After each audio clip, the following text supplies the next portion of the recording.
This week on TFR Town, we're going to discuss The Fate of the Furious, the Canadian horror film The Void, and do our 2017 summer preview featuring our final summer bracket. There may be some talk of clock restoration, climate change, and murder in a small town. This is TFR Town. Do you think it'll work, Matt? Do you think we'll get some more listeners that way? Yeah, you really classed up the joint here. I really like what you're doing here. Thank you. It's my little S town. Because obviously our lowbrow stuff is not working. No, it's not. And speaking of lowbrow, let's hear a little bit from The Fate of the Furious. Furiosa. Maybe that would have.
All right, Matt. So the gang is back. The Fast and the Furious franchise continues. Now, the first film was a moderate success, right? Pretty successful. People enjoyed it. And then they did Too Fast, Too Furious sequel. All right. Tokyo Drift, the nadir of the franchise, which probably had none of the original cast in it for the most part, right? And then something happened. 3 years later, Fast and Furious came out and just reignited this franchise. They actually started making some capable, enjoyable action films. So we have Fast and Furious, Fast 5, Fast and Furious 6, Furious 7, and now here we are with The Fate of the Furious. Film 8 in the franchise. 8. Could you imagine if I told you in 2001 there would be 8 of these suckers? I would have called you a liar and a crazy person. And to be even, I just want to level set something here. Mm-hmm. I've only seen the first 3 of these. I've never seen when they became competent. So basically, I went from the first 3 ones, and now I went back to 8. So there you go. That's what we're working with here. Interesting. Now I haven't seen the 3rd one. Once the Fast and Furious came out, I think I tried to watch the original ones as well, so I could appreciate the lore and the mythology of this franchise. So you can't even keep a straight face when you say that. So why don't you tell me, what is the fate? What is The Fate of the Furious all about, Matt? Oh, for God's sakes! Okay, so this is basically Dominic Toretto leading his invincible crew of whatever the hell they are. I don't know, thieves or who do special things. He basically gets Charlize Theron's character comes up, says, I've got something on you, and whatever she shows him makes him turn on his posse, as it will. And it's about the rest of the time said posse trying to get back at Diesel's character, led by someone who is a sublime and subdued thespian, Dwayne "The Rock" Johnson. So it's fun stuff all around. So there's one thing I saw. So Charlize Theron is our main baddie, known as Cypher. And it turns out that she's the one. She's been ultimately the one behind all the prior films, since the revitalization at least. Fast and Furious 5, Fast and Furious 6, and Furious, and then Fade Up. So did we learn nothing from Spectre? Real, I mean, just you can't introduce this the whole time. There's really been somebody else pulling all the strings. That's the core of everything that's been happening to this group. So, and Toretto and his people have just been just stopping her from all of these grand plans the whole time without even realizing it. It was dumb with Spectre. It's even more ridiculous yet. Each one of these films, Matt, gets more and more implausible each time. The Rock is clearly in a superhero movie. The things he's able to do in this film, he's got. I'm blown away by it. Now, I think it all really started for me, whichever the film was, when there was the runway big final act, where this runway just runs for about 45 minutes. It's got to be the longest runway where they're chasing this plane in the history of man. But this one is so implausible. It's just 136 minutes of dumb. And I think, Matt, at this point, I'm done. I think they had a good run, how they were able to relaunch this franchise and make it as successful as it is. They say there's going to be 2 more, and then they have a definitive ending in sight. Like this is some grand, franchise thing that something's been carefully plotted out for 17 years. We're almost there, kids. Exactly. But I think that's it. I think the problem is the emotional beats in this film are misfires the entire time. The script is atrocious. I think the core problem you have is Vin Diesel is not the guy to, as you said earlier, he's not the guy for this kind of emotional turns where he has to betray his family because something horrible may happen or somebody is something. I don't know if we want to bother with revealing any spoilers. But he's not the guy. He can't deliver emotional angst. There's no real emotional depth to this gentleman. I apologize. There just isn't. He's a vessel. He's an act of nature. Just I guess he's the cipher. There you go. Oh, I don't. So it's he's not the guy for that role, and and all the other characters too. They've become just vessels again to deliver their roles. Like Tyrese, he's the humor. Ludacris is the tech guy who has his own jokes, but everybody's so cliched and siloed at this point that's all they are. They're cliches or caricatures and not characters, and it's over. It's over. Go ahead. Go ahead. It's okay. Maybe it's over, and this is really strange for me because I remember. Like I said, I watched those first 3 films. They are very subpar films, and I was, like you said, I'm completely blown away they've lasted as long as they have. But I remember when the 4th one came out, you went and saw it. I think Espo saw it too, and you guys were like, "This was actually surprisingly enjoyable." And I didn't believe you, and I hadn't seen it. When I finally come back to the series is when it's Jump the Shark again, or the submarine, as the case may be. Yeah. And I don't think I'm spoiling anything because it's in the trailer. But the whole thing is it's just dumb, and it's funny to hear 2 guys who grew up in the 80s on stupid action movies, and especially Chris has a certain kind of affection for those stupid action movies, but this is even too dumb for 80s kids to deal with. I mean, it is just, that's the worst thing that you can say about an action movie, is that it's just plain boring. Now, unfortunately, it doesn't matter what me or Chris or any of the other esteemed critics in the critic community will say, because this thing made almost like Avengers level money at this point. It's going to clear an unbelievable amount of money. I think it made like crazy box office records worldwide, which makes me sad for the world. But right now this is $908 million. This thing could make $1 billion.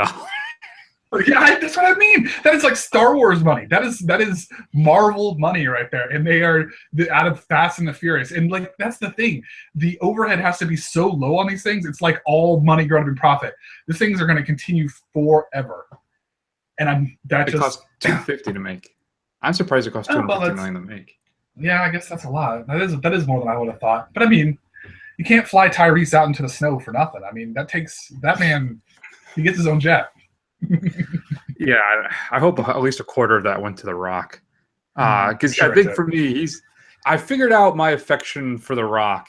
What it is, please, it's the Arnold thing. Like you can't wrap your head around why I have such a bizarre affection for Arnold Schwarzenegger.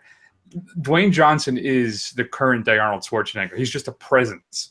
He's just there's something about him on the screen. You just want to see him, and that's what it is. He's got the charm, the charisma, the I don't know, but I feel that as the French say, that certain I don't know what. The Rock has it just like Arnold does, and I think that's why I enjoy The Gentleman as much as I do both of them. Yeah. Even well, and then, you know he can't. He's a superhero in this. The things he does in this film are not physically possible. Much like the rest of the stunts in the film, like the big ball, what is it? The wrecking ball thing that comes down. Yeah. I mean, physics be damned in this film from start to finish, which started, I think, really with the relaunch in 2009. Was it? I don't remember. But yeah, it's.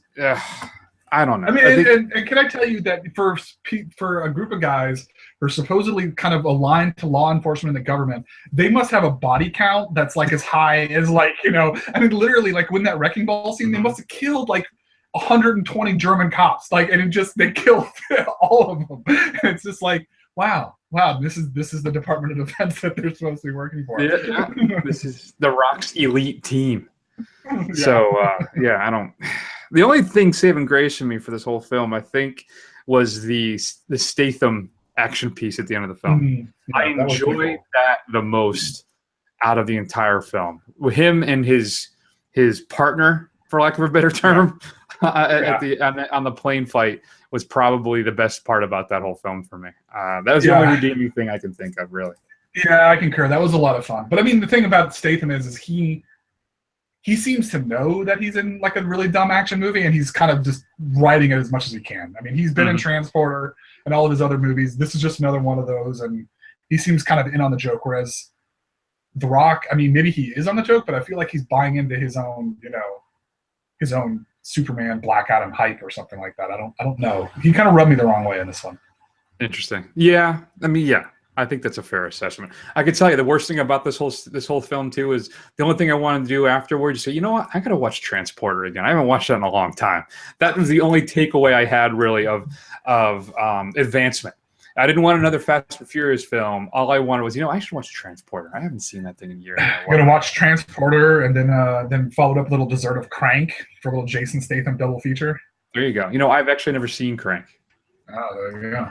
So maybe that would be a good double feature. So another thing that bothers me too, just so I can pick this thing apart, the tie-in to the opening of the film when he's in Cuba. Yeah. When they reveal how Toretto puts his plan to get back at everybody in motion, who the guy that drives the delivery truck is. Yeah. I was like, I visibly went, come on. I'm audibly in the middle of the theater. I was like, come on.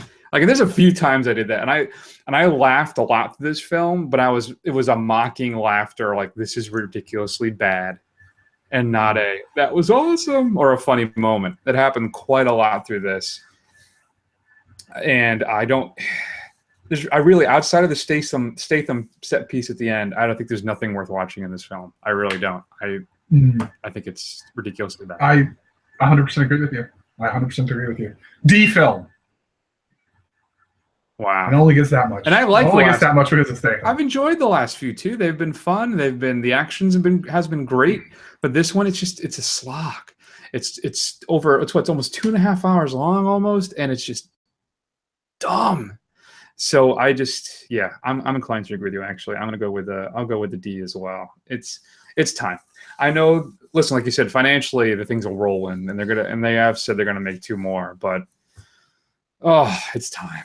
It's just go out at the bottom, I guess, or maybe they can do an Ocean's 13 and try and revitalize things and deliver a reasonably entertaining film. Not exactly go out on top, but make something that's at least worth watching, because this is not it. All right, Matt. If you had a chance to see the Fate of the Furious, everybody, shoot us an email at feedback@thefirstrun.com. Matt, what's coming up in Blu-ray and DVD next week? Underworld Blood Wars. Kate Beckinsale returns to the Underworld franchise. She's going to be here at the Tampa Comic Con, Matt. Her and Val Kilmer. Not together. Wow. But Underworld Blood Wars is being released. Best Buy has a steelbook, and there's a box set with all of the films together.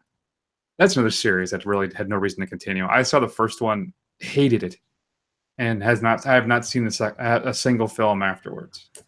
Where do you fall down the Underworld series? They're dumb. They're dumb, just like Resident Evil is dumb. I did see, actually, for whatever reason, I don't know why, I did see the first 3 of them. Last 2. What do we have? 2 more? 5? Yeah, but I didn't see the first 3. None of them are very good. All right, so that's coming out. What else we have coming up? Criterion is giving us a pair of films. Rumblefish is being released, which includes, let's see here. It's, of course, Francis Ford Coppola's film.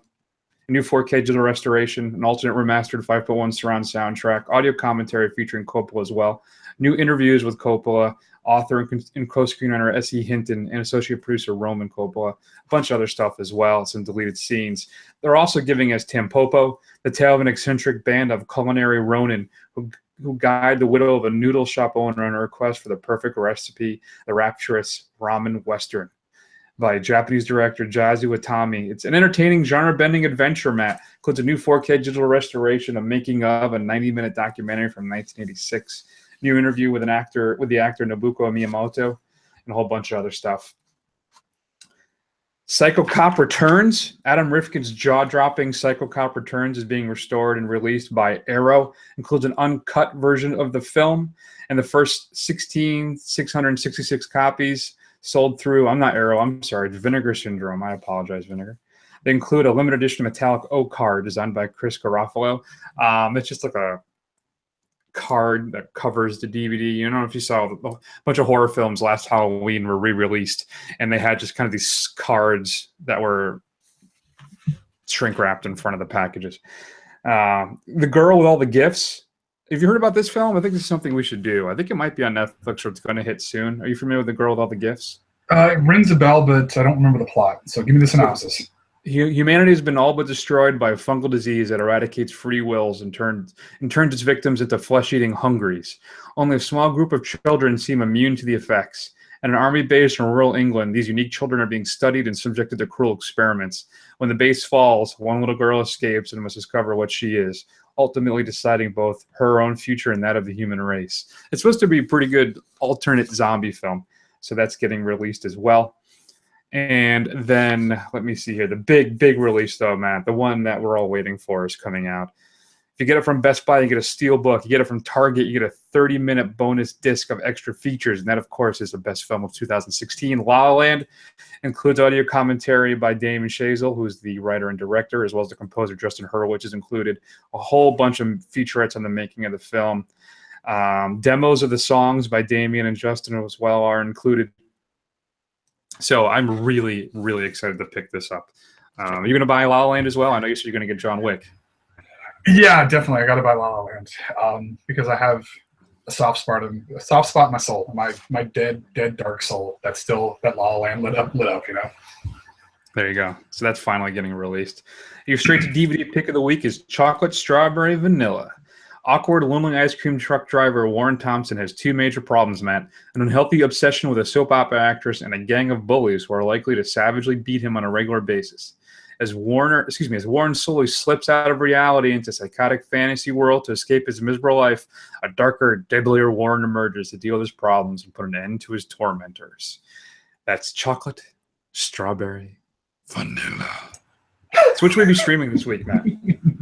All right, well, a little bit of a pre-spoiler. So we're going to be watching the new film by Ben Wheatley next week, produced by Martin Scorsese, called Free Fire.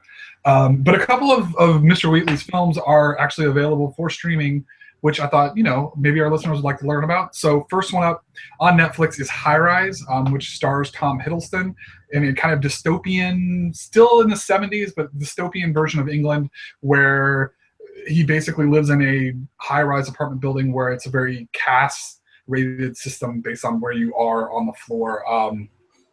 Full disclosure, I haven't seen it, but I threw it out there just because because it was available on Netflix. But Also on Hulu, if you are one of the Hulu subscribers, is Mr. Wheatley's one of Mr. Wheatley's films, which I have seen. It is actually quite good.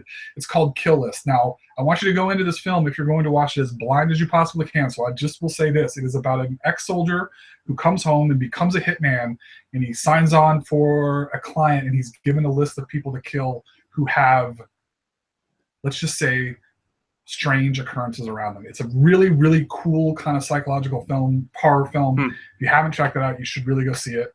It's available on Hulu if you are a Hulu subscriber.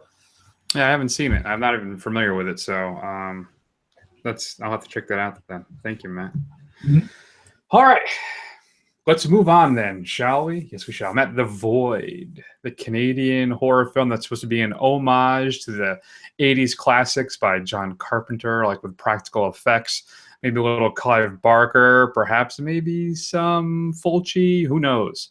But let's hear a clip and discuss The Void.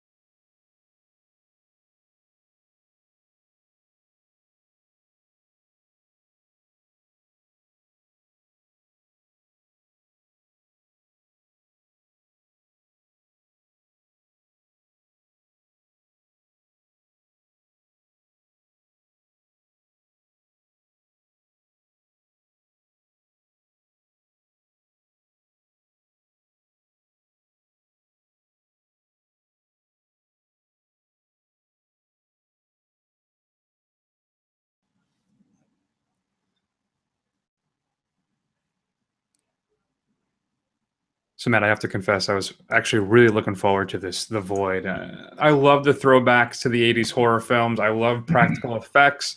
It's got Knives Chow, who I haven't seen since Scott Pilgrim. So there's a lot of this for me to look forward to. And once this thing wrapped up, Matt, I got to admit, man, I was like, wow. Yeah, I can see that. So I rented this thing on Amazon, and cool thing about when you rent things plugged for Amazon, you actually get it for a week, which I didn't realize, so I should probably do that more often. But anyway, I rented this thing. I watched it last week, and I really wanted to like this film, but it never really got. The best horror films have atmosphere, and while it has, I can see what it's going for. It never really worked for me. It never really clicked. And the worst thing I can say about this is I watched it last Saturday, and by the middle of the week, I couldn't really remember really that much of what happened. It didn't really make that much of an impression on me at all, which is not good. So I don't know if that's a failing of me or the film, but I'm going to lean towards the film because I don't like what the former would say about my brain power. So I don't know. It just didn't. No, I'm here. I have the same issue. So what happens is if we open up on a farmhouse, right, and this couple people come streaming out of the house running, and then this woman gets shot and they light her on fire, but the guy escapes, and then he stumbles in front of a cop, and they bring him to a hospital because he's all bloody and beaten, and then at the hospital everything starts to go horribly, horribly wrong. There's a bunch of weird people out in rows with triangle sideways to see through the robe or through the hood, and there's just something happening, Matt. Something horrible is happening at this hospital, and we don't know how or what or why. There's these monsters that appear out of people and into people and stuff. So it's this cult monster film, and I agree with you. It not only does it not connect with you, it never really gets off the ground. I don't know if it's an issue where first off, the script needs some work. I feel like it needs to be punched up a little bit. There's a lack of bite. There's a lack of excitement in this thing. There's a lack of horror, even, oddly enough. I don't know if it's a matter if we're too concerned with this greater cosmic story we're trying to tell, and we kind of lose track of the little personal things that make the engines of these films go. The practical effects, while interesting and cool, didn't go far enough for me. I don't know what it was. I would like more than I got. I don't know if we just have budgetary limitations for some of that stuff. Um, when the effects, when they're good, it's just not enough. I thought the film is better as it plays out. The atmosphere and the tension and the scares really, I think, do a pretty good job of ratcheting up as we go, especially after the first 20 minutes or so. When we start to get into the hospital and the basement and stuff, there's some really great moments in this film, I feel. But overall, it just didn't have the pop. It didn't have the punch that I was looking for. I think we're too focused on telling this great kind of horrifying tale, but forgetting the details of what makes it scary. Then, and also maybe too focused on the homages. The Carpenter, Clive Barker, Hellraiser, Fulci zombie things are for me, people like me, they're like big neon signs blinking at me. See, this is what this is. This is what this is. But it was a bit of a letdown for me. I have to admit, I was really looking forward to this, and I just thought it was okay. It was all right. Yeah, that's about all I can say for it. I mean, it's really unfortunate. I think we're big fans of kind of those diamond in the rough horror films, and unfortunately, this doesn't look like it's going to be the one for this year. So we'll keep looking, folks. Sorry. Yeah, maybe next time. We are going to be doing The Black Coat's Daughter coming up in a week or two, so maybe that'll be it, Matt. Who knows? But unfortunately, maybe. The Void is not it. Mm-hmm. So it's unfortunate. Sorry, Void. We wanted to. Where are you coming down? Where's your letter grade for this bad bear? I'd give it a C.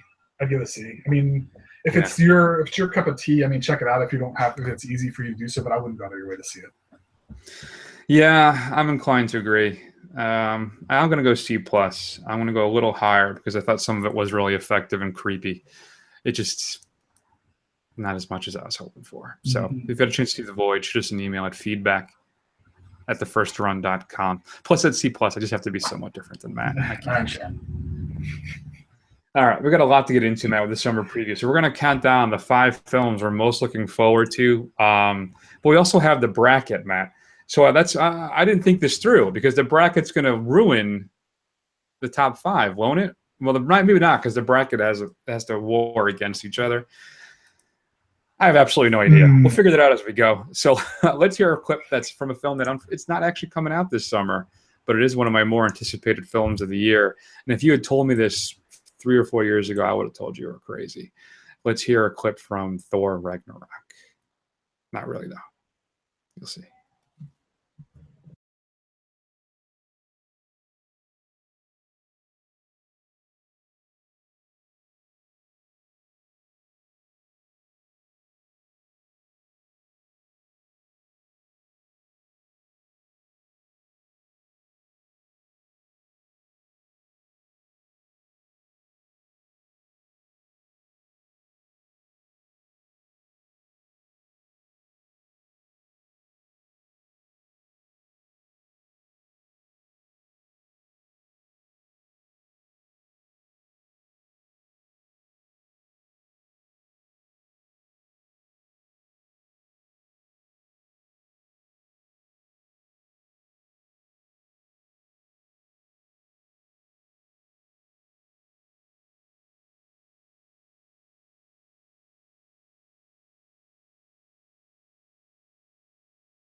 So that, of course, was a conversation between Thor and his roommate Daryl. If you're wondering where Thor has been through Captain America: Civil War, that's him figuring out how they're going to pay the rent and possibly getting a servant for the apartment.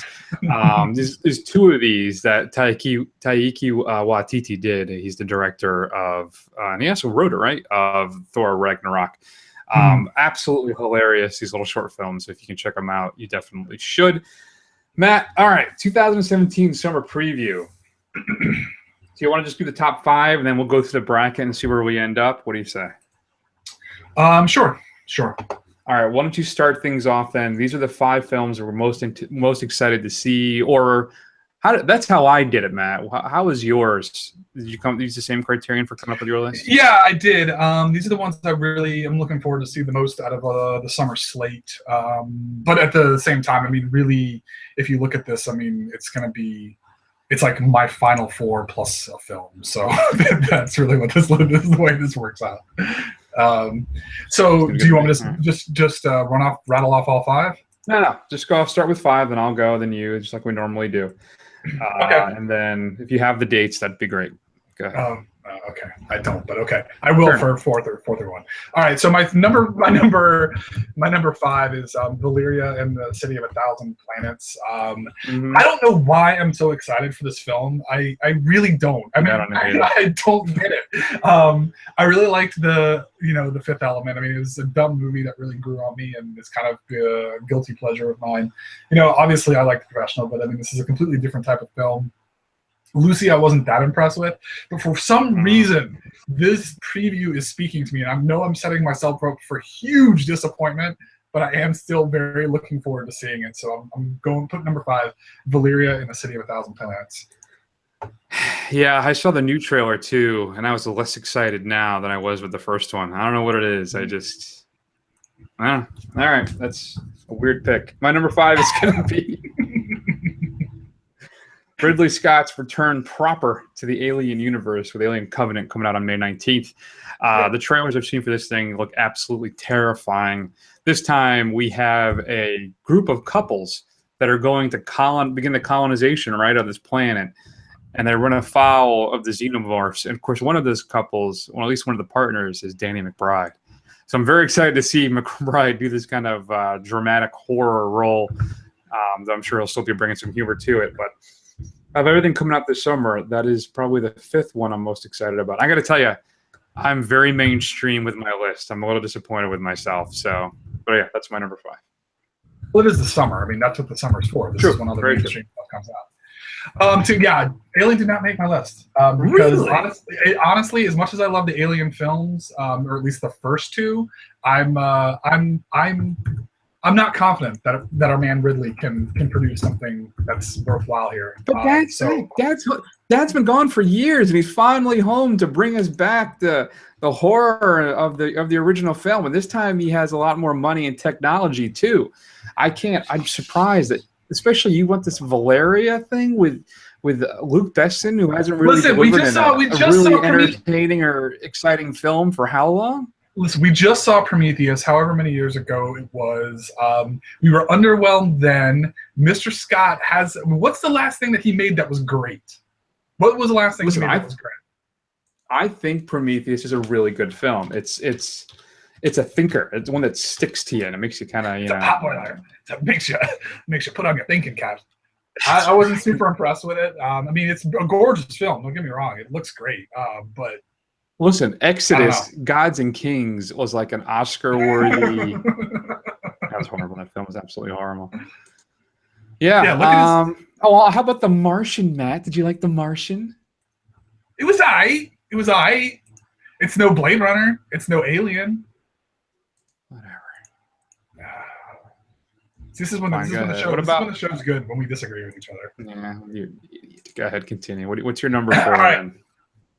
My number four is one we discussed, I think, relatively recently. This is the new film by Edgar Wright, Baby Driver. Comes out June 28th. It is his first, I guess, really kind of first foray into a film that's more crime action than it is funny. Comes with the funny, although it looks like it has some funny in it. This actually looks like it's going to be a lot of fun. I'm actually kind of looking forward to this. To see what Edgar Wright can bring to the genre. I think we're big fans of these types of kind of off to the side or like a little bit of a different look, crime kind of stuff. So I think it's going to be really interesting to watch. I have high hopes for it. I don't know if this is going to be the one that's going to break him into commercial success, but I have a feeling we're going to enjoy it quite a bit. Yeah, we'll see. All right, my number four then is Spider-Man: Homecoming. Number four? In fact, Chris. My number four and number three, I could go either way depending on my mood. I think why I made Homecoming my number four is the most recent trailer is not that good. I know it's a trailer, so I really shouldn't put any thoughts or hopes or fears around a trailer, Valyria. But still, Spider-Man: Homecoming it's my number four, coming out July 7th. It's going to be the proper MCU launching, right, of the Spider-Man films. There's two of those, and he's been confirmed now for two Avengers films as well. So We'll see. Tom Holland, Michael Keaton's your bad guy as the Vulture, so I'm really looking forward to it. But I've also been burned by Spider-Man movies in the past rather badly, so it's my number 4. All right. My number 3 is the new film from our boy, and I think Chris P. Descalzo fanboy favorite, Christopher Nolan. So it's Dunkirk. Comes out July 21st. This is his telling of the Battle of Dunkirk during World War II. I'm a big fan of World War II films, or at least battle films. Those are always a good piece of entertainment, and it'll be really interesting to see what Christopher Nolan can bring to it. My guess is that it will be engaging, it'll be gorgeous, and it'll be way too long. That's really what I'm predicting for this film. So we'll see what happens. That's why I don't know. We'll see how much staying power this thing has. If I'll be watching this, later on with Saving Private Ryan or something like that, because I have to admit, most Chris Nolan films, beyond maybe The Dark Knight, I don't watch very often or rewatch very often. And I have a feeling that this is probably going to fall into that category. Like, I'm going to like it, but it's not going to have legs for me. Interesting. Yeah. Well, Prestige just hit Netflix if you're looking for one to watch again too. Yeah. All right. My number 3 then is, I'm going to further drive the stake into your heart, is Guardians of the Galaxy Volume 2. Again, I am excited for the film, and this is why I've been going back and forth between this and Spider-Man. I could go either way on which one of these is going to be more exciting and better. I think Guardians of the Galaxy, it's weird because I think Spider-Man Homecoming can be a big letdown because I've looked forward to it for so long. But then Guardians of the Galaxy could be a letdown as well because it's a sequel.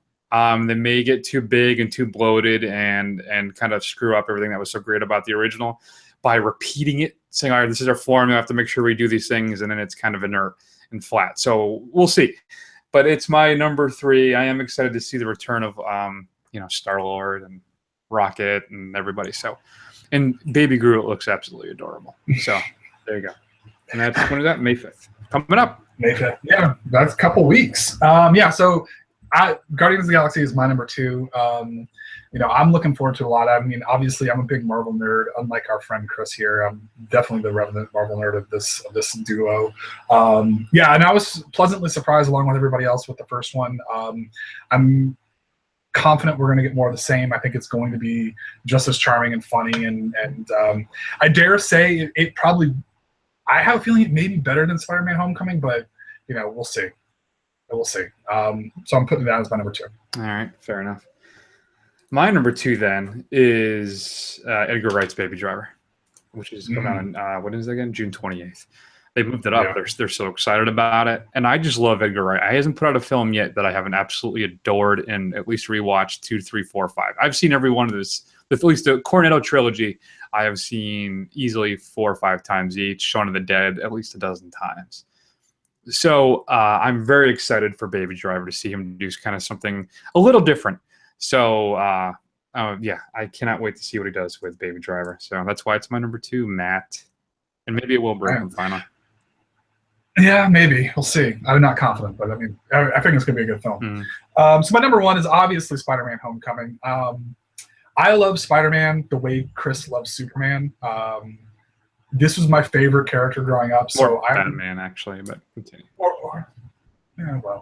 Whatever DC flavor. Flash. The way Chris loves the Flash. The way Chris loves Starman.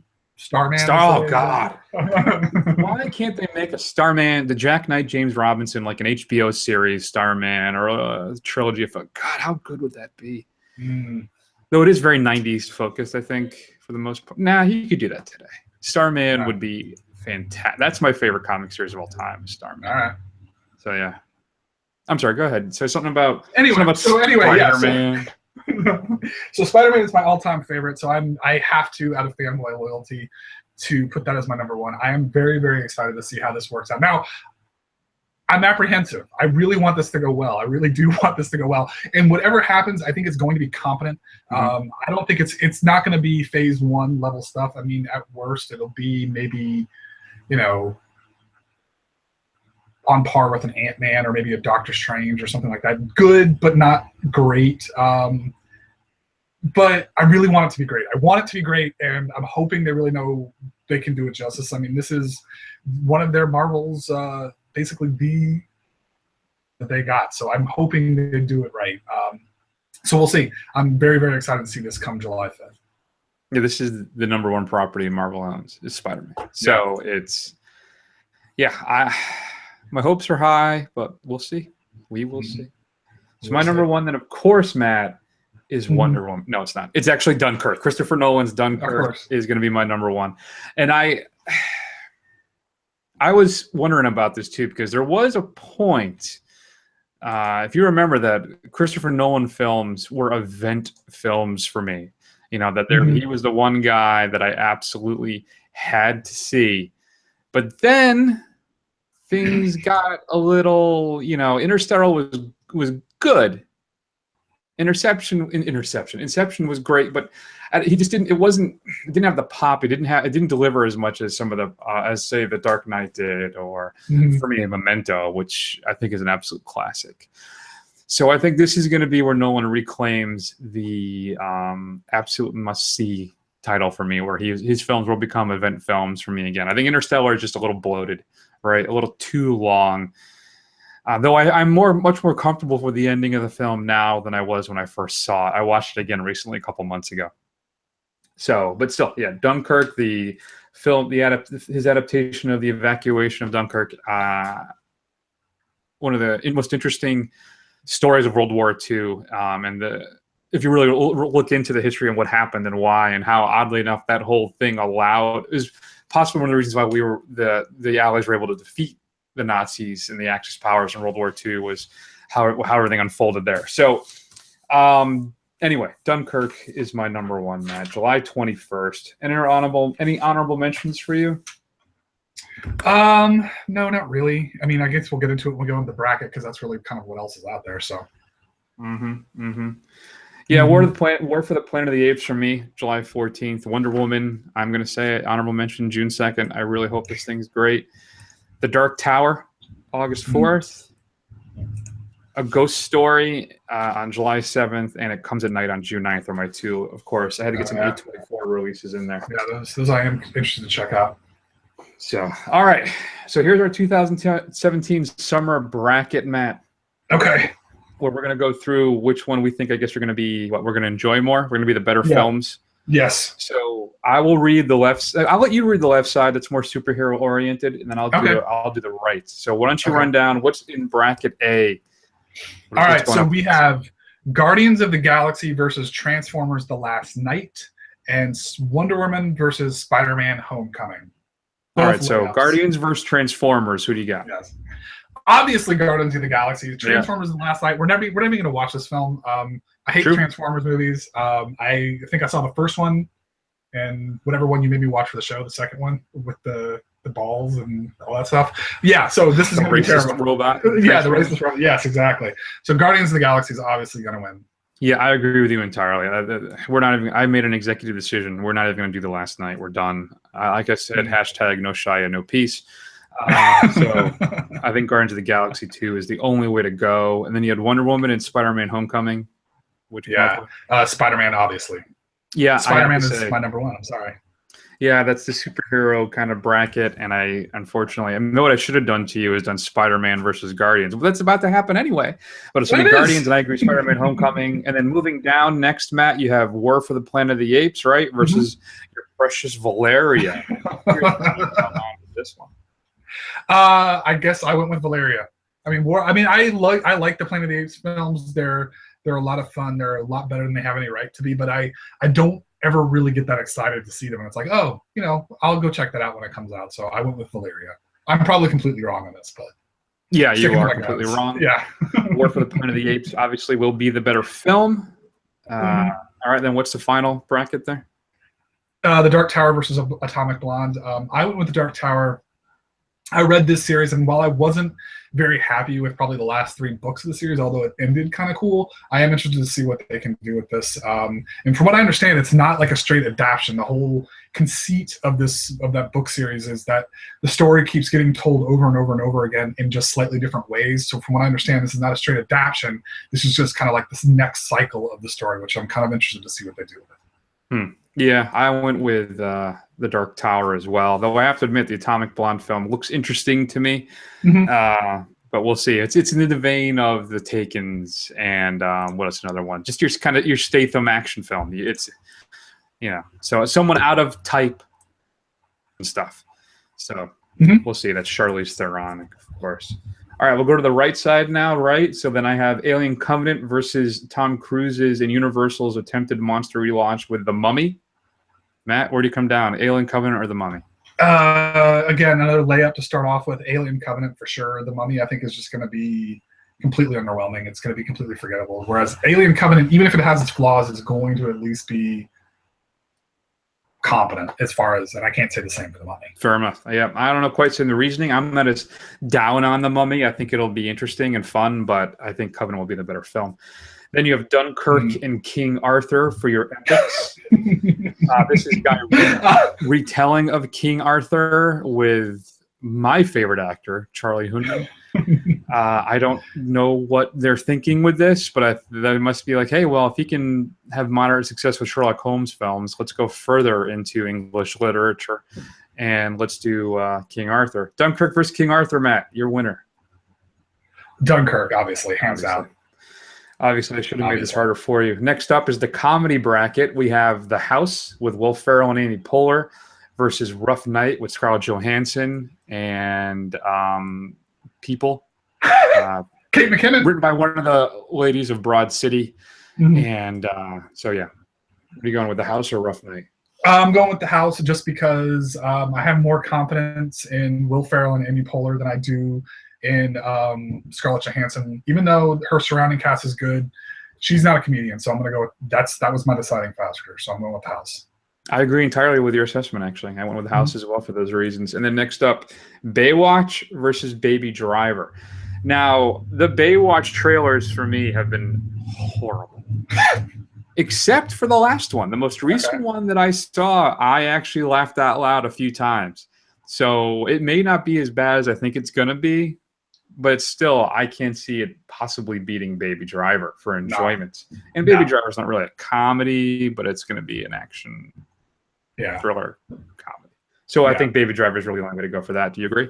I completely agree. Although I do hope that we get a 21 Jump Street thing where we're pleasantly surprised by Baywatch, but there's no way we're not. Even if that happens, we're still going to like Baby Driver better. All right, now I'm going to go backwards because I want to make this as difficult for you as possible for this next round. Because I want Guardians of the Galaxy versus Spider-Man to be. I want you to sit with that for a while. So, okay, going backwards now. House versus Baby Driver. I'm going with Baby Driver. I agree, Baby Driver. So that's your quarterfinalist. Dunkirk versus Alien Covenant. Dunkirk. I agree as well. Dunkirk. Going back to the other side, Dark Tower versus, for me, War for the Planet of the Apes, which I will go, I'm actually going to go War for the Planet of the Apes on that. You have Dark Tower versus Valeria. I'm going to go with Valeria just because I feel like I've gone this far with it, so I'm going to ride it out to the end. Foolishly, I think. Clearly. And then finally, the hardest decision probably out of this entire thing for you, Guardians of the Galaxy versus Spider-Man Homecoming. Yeah, this was my Sophie's choice here, and I'm going to have to go with Spider-Man for all of the many reasons I gushed about a few minutes ago. Interesting. I went with Guardians of the Galaxy too, Volume 2, actually. I went back and forth for quite a while, probably a minute, and then decided to go with Guardians of the Galaxy. So our final format, Guardians of the Galaxy for me versus Planet of the Apes. Well, War for the Planet of the Apes. You have Valeria. Dunkirk versus Baby Driver. So let's start, I think, with the layup, which is going to be, well, for me, you have Spider-Man. So Spider-Man Homecoming versus Valeria for you. Spider-Man. Spider-Man it is, of course. I have Guardians of the Galaxy Volume 2 versus Battle for the Planet of the Apes, and I'm going with Guardians of the Galaxy 2. Dunkirk versus Baby Driver. I went with Dunkirk, which I don't know is right because I think I think Baby Driver's something that I'm going to keep revisiting, but I went with Dunkirk. I agree. I really struggle with this one. I think Dunkirk is going to be a big sweeping epic. Baby Driver may be the more fun, entertaining film, but in the end, I went with Dunkirk. So then my championship is Dunkirk v. Guardians. Yours is Spider-Man v. Dunkirk. And where do you come down, Spider-Man or Dunkirk? I'm going with Spider-Man. I've got to do it. I got to do it. Spider-Man. All right. Win. Don't let me down, Tom Holland. Spider-Man: Homecoming will be your favorite film of the summer, Mm-hmm. and mine will be either Dunkirk or Guardians of the Galaxy Volume 2, and I went with Dunkirk. Mm-hmm. That will be my favorite film of the summer, which saying that out loud makes me think that is very, very wrong, but we will find out together. Yes, we will. All right.